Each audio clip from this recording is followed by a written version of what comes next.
All right, welcome back to Morning Live. Before we took the break, we told you about Mombasa Road. Excess caution as you approach on the side of Airtel. There's an accident over there. A car has overturned. But now, we want to dwell on issues of 2022 succession politics. And as you know, it's getting kind of filthy on both camps, and the allegiance is actually changing. We saw, of course, Boni Halwale jumping from Ford Kenya to Jubilee, and you know very well he's kind of aligning himself with the DP. Also, the recent fake gold scandal has now proved to be something political, and trust me, people are actually firing from all sides. And the former Prime Minister Raila Odinga is a victim here, and as it is, so many people are saying the government is also involved in the fake gold scandal. Mark Bichachi, good morning. Good morning. How are you? All right. Fine, thank you. There's so much happening, eh? Yeah, I don't think there's so much happening. There's so much We're happening. just discovering it, but it's been happening all our way. Okay, the Yes. discoveries are many. The discoveries are so many. Now, alignments, political warfare, and the issue of now, of course, handshake kills so many careers, you understand? Yes. And the people are kind of now gunning against each other. We're seeing Nairobi Senator Sakaja now working with the former Prime Minister, Raila Odinga, something very strange. And there's so much happening indeed. Yes. And we don't understand. The DP with the camp, they still go to the churches we talked about. Yes. They're firing from all cylinders. What is happening? Well, what is happening is, number one, for a long time, it has seemed as though William Ruto, the Deputy President, has been on the back foot in as far as negative propaganda is concerned. Of course, you've got Weston and you've got Kimarara and you've got all these things that had him almost implicated and always at the eye of the storm when it comes to corruption. Now, this gold scandal has given him an opportunity to throw Raila Odinga under the bus, simply because Raila Odinga's name keeps being mentioned, or we met Raila, or Raila was supposed to do this. So it's moved from Wetangula all the way to Raila's doorstep. Now, for William Ruto, he must take advantage of this situation, because then it sort of equalizes the equation. So he's basically saying, I've got mad, he's got mad too. And that's political strategy, it's political propaganda, and it's I'm not sure whether it's working for them, I'm not sure that it's useful for this country, but that's what they're doing. They're invested in making sure that the other's name is as muddy as possible getting into 2022.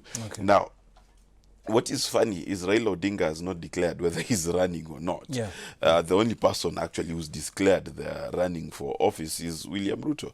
But William Ruto understands that Raila's constituency remains solid. Raila is still the leader of ODM. ODM does not seem to be fragmenting as Jubilee is. And Raila has a solid block. And let's remember, in both elections, 2013 and 2017, Raila has not lost by billions of votes. It's only been less than 800,000 votes each election. And therefore, you realize that the going is tough for William Ruto, because if Jubilee continues to be Tanga and Kieleweke, then who stands to gain? The person who stands to gain is Raila Odinga. So William Ruto has to take the shots that he's given, and he will take every single one that he gets. Okay, amazing. So he feels bad, I felt bad. Okay, interesting. So scorecards. Yes, you put mad on me, I put mad on you. Okay. Yeah, so basically we look the same at the end of the day. Okay. Now, you've mentioned something about alignment, because now it seems like ODM party is kind of now trying to play cool at the moment. They're not in a hurry. Of course, the handshake kind of neutralized everything. But from DP Ruto's camp, he's been traveling in various parts of the country. And the other day he was in another church, of course. We saw that over the weekend. And do you think it's a high time that these things should be kind of just cooled down? Because already look at the economic angle of the country. There's so much happening also. Kenyans are suffering, actually. The fuel prices are up. When the fuel prices is up, everyone suffers, by the way. So just one of the few things that are affecting Kenyans. But what do you think about priorities? Political, of course, family, and the priorities of the Kenyans. You need to realize, and Kenya needs to realize pretty quickly, that William Ruto is removing himself as far as he can from the Uhuru legacy. He is campaigning almost as if he's not part of government. That's very intentional. So that come 2022, if Uhuru has failed, he can say, I wasn't there. If Uhuru has succeeded, he said, I'll continue what Uhuru did. So William Ruto is campaigning as though he's not in office. That's his strategy, because if he campaigned as though he was in office, he has to explain loans, he has to explain the economy, he's got to explain the state of corruption. So he's running almost as if he's an outside candidate, as if he's out of the vice presidency, the deputy presidency, and he's trying to get in. And that is very intentional, in the sense that what he's trying to do is he's trying to paint a picture to the Kenyans that he is a viable option for 2022 without making it seem like he's just a continuation of Jubilee. And that's where he's working at. So for him, he will not talk about the economy. He will not talk about the state of education. If you noticed, he picks what he talks about, and he does not deal with the real issues. When was the last time you saw an article about Ruto giving an opinion on the economy, or an opinion on the new curriculum? So his stance and his running are based on distancing himself from Uhuru's legacy. And that's his insurance policy against 2022. Now, the rest of the people, Raila Odinga is quite heavily involved in terms of going with Uhuru to China to get loans.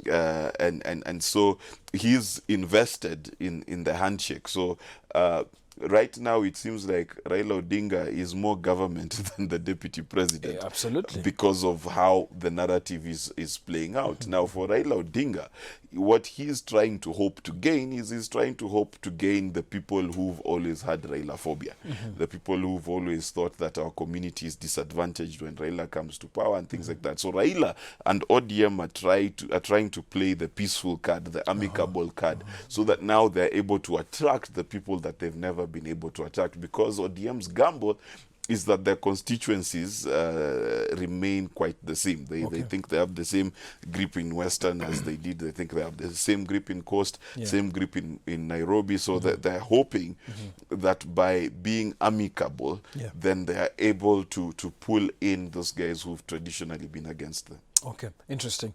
When even the fight against corruption, the CBC, those things, of course, the president mentioned, and you're very right, DP has distanced himself from all this. But it's trickling down to the presidency. He's actually part of the presidency. And do you think he'll be judged from his tenure? Of course, the presidency is one thing in this country. The president, the deputy president. Now, the one ticket, yes. And it's their cabinet. Absolutely. So do you think now this progress, as much as we're saying maybe, for God forbid, maybe Uhuru's kind of tenure kind of fails, the implementation, the issues of corruption in this country, now this will trickle down to the presidency. Ruto is part of the presidency. Do you think this will affect him? It should affect him in an ideal situation. It should affect him if Kenyan voters cared. But this is Kenyans we're talking about. They really don't care. Okay? They really don't care. Because if we were to judge politicians based on performance, we'll be left. You see, the support that William Ruto holds is not related to his conduct, it's not related to his performance, it's not related to anything. It's related to the fact that he's a Kalenjin and he's a kingpin and he's the closest to power. That's it. So will it affect his running in 2022? Not as far as his core supporters are concerned. His core supporters will support him. He will support him if he wakes up tomorrow and says the sky is green and the earth is black. They will support him. The switch can only happen in terms of, one, whether he'll be able to maintain the Mount Kenya vote with the disgruntlement that exists, and whether he'll be able to eat into Raila Odinga's base. That's the question to be asked. It has nothing to do, unfortunately, for my country. They really do not care about the corruption scorecard, the economy scorecard.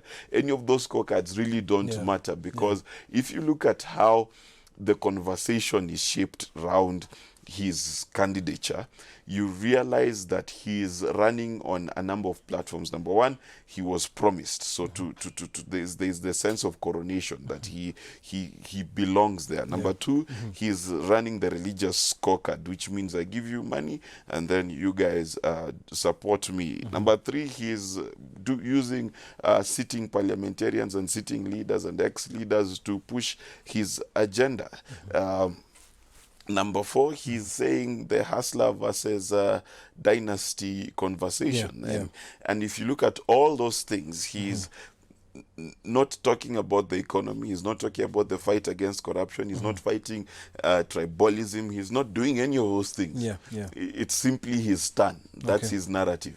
You know, and it's catching the day because there are people who believe that once he gets into State House, they'll get in with him, even though they're in the middle of a village, in the middle of nowhere. All right, interesting. We'll take a short break. When we come back now, we want to focus on the contentious. No one wants to talk about it. And the fake gold scandal. You know, the former Prime Minister Raila Odinga, apparently he's involved in this. Moses Wetangula, via the linked phone conversation, most Kenyans heard about it, and he mentioned a few individuals who are close to power or are actually in power. So what will happen next? And the Ruto's camp, they're actually putting Raila Odinga under the bus. So what will happen next? And he's known to be a guy who comes out guns blazing when he's mentioned anywhere. So stand by for that. We're coming back to you after a short break.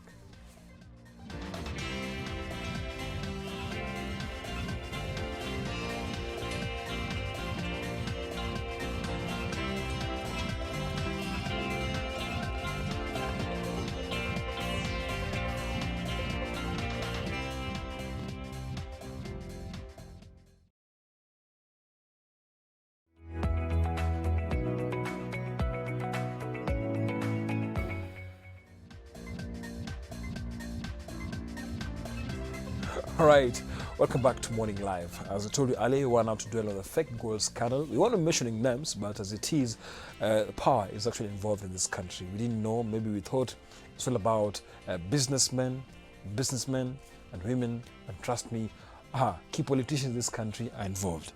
Mark, fake gold scandal.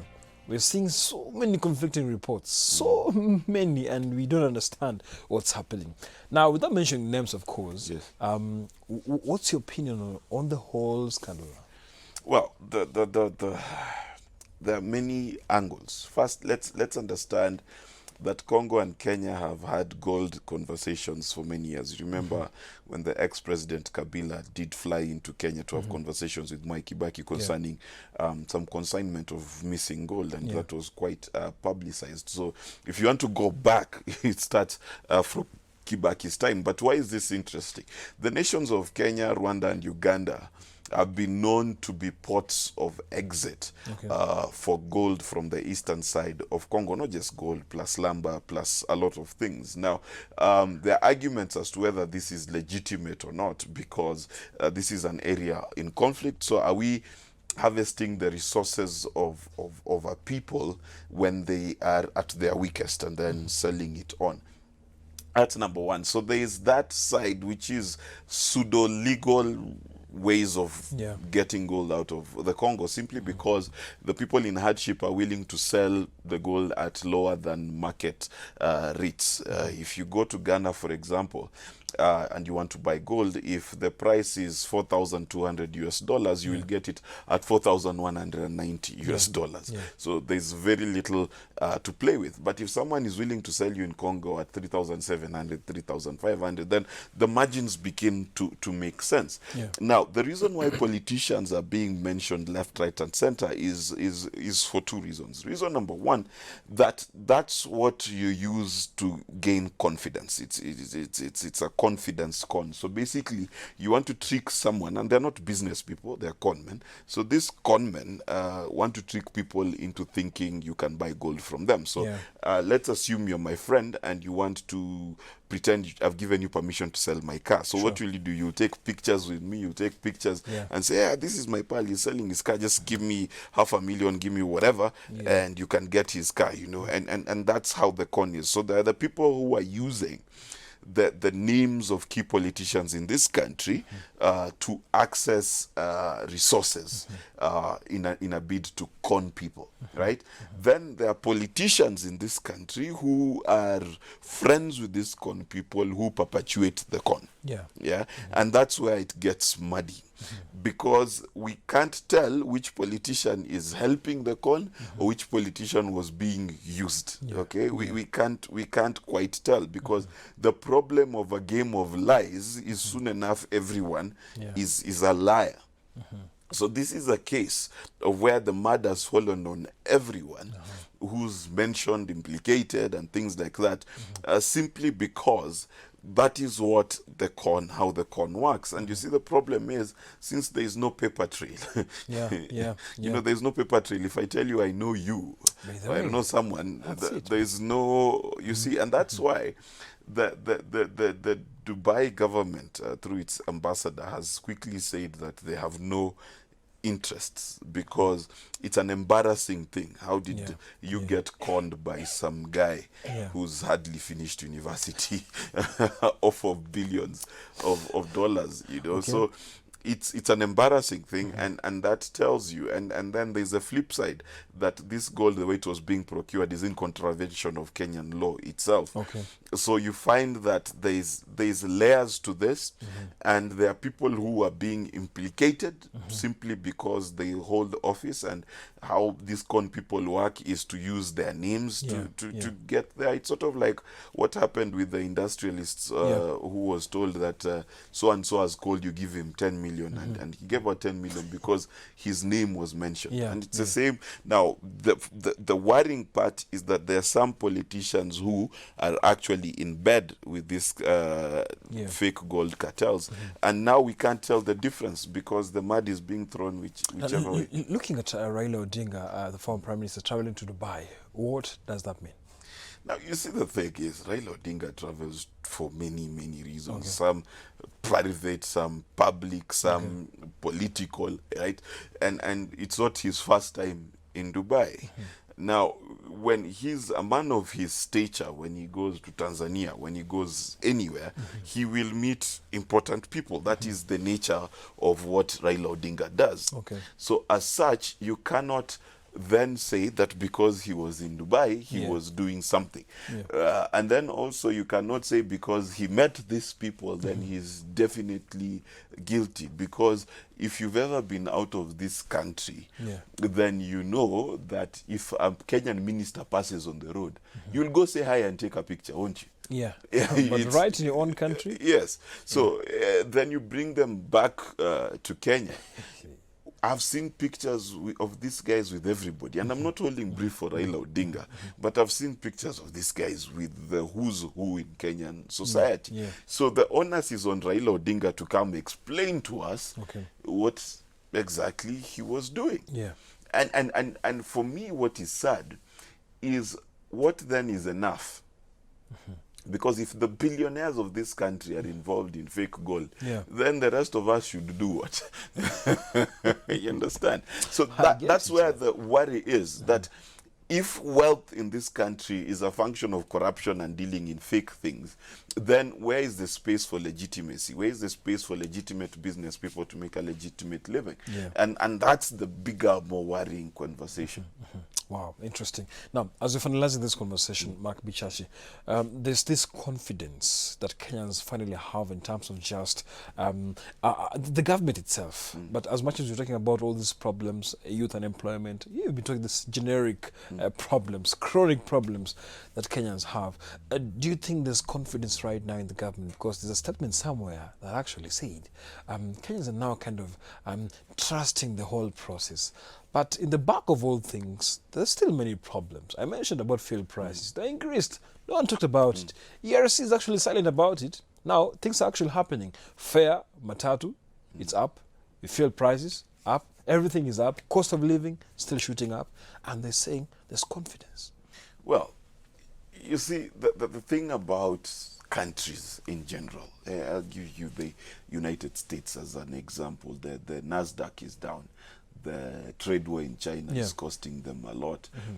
Investor confidence is low. I'm yet to see the latest unemployment numbers. I think Yeah. they will go Yeah. up.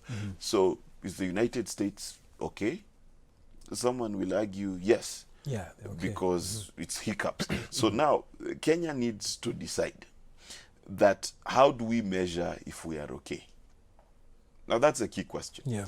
Because I can guarantee you the way capitalist economies are set up is inflation will always happen. What is Yeah, inflation? sure, The prices of things will always go up within a certain given margin. And it's actually part of the whole economic model that we have. It is a consequence of it.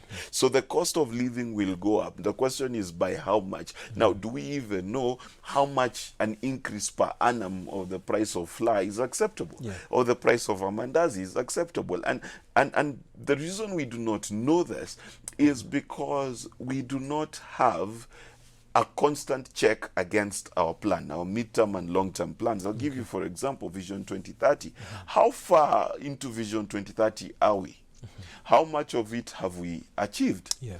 If you were to then bring it down to Uhuru's midterm goals, the big four, where are we on universal healthcare? What's going on in these 4 counties that were chosen? What's going on in terms, as far as housing? We know there are 1,000 units coming up in Pangani somewhere, but where are we? How far are we? How do we measure? So for as long as we are going to depend on perception and how we feel like, then you can equally say there's confidence and equally say there's lack of confidence, because there's no standard by which you're measuring. We don't have the unemployment numbers. We do not have the economic status numbers. And if our GDP grew by 6%, which sectors of the economy grew by 6%? How many Kenyans have escaped poverty and are now getting into those the numbers, very important. So we keep having these discussions, but we have these discussions on a sentiment level. If you like Uhuru Kenyatta, then Kenya is okay. If you like William Ruto, then Kenya is not okay, because you understand. So the problem with my country is we keep making uneducated assumptions, uninformed assumptions. And the problem with that is, then what do we do with it? How do we measure? How do we come back and say corruption? It's true. Right? How do we say we've won? How do we say we are losing? I had some people from an NGO saying we've lost the war. I'm like, which war has ever been won in a year? It's not a 7 days war. We've lost the war against corruption. How? There is not even a single case that has been fully determined. And then even if those cases are determined, what is a win? How do you define winning the war against corruption? It's true that, because also we're not used to seeing guys being arrested on Fridays, Monday, courts. But bail. But then someone would argue that that's a win, because 5 years ago, did that happen? But now, 10 years ago, was it happening? It wasn't happening, but look at it. Like someone serving as an example, like it's not happening. These are friends. Guys are just friends within the cycle. You see, the thing is, if you're going to choose to go through the judicial route, then you've got to let the judiciary finish the process, right? If fighting corruption is indeed jailing someone, then you have to wait for that to finish. But at the same time, some will argue that there are some people who've been jailed. Ex-PSs have been jailed. Ex-CSs have been jailed. But because it's 1 or 2, you don't feel like it's a win. So the question must be asked then, how many must be jailed? If we get to 10, will we say that 20? You understand what I mean? Prolific top politicians. This is an example. Listen, it does not make a difference.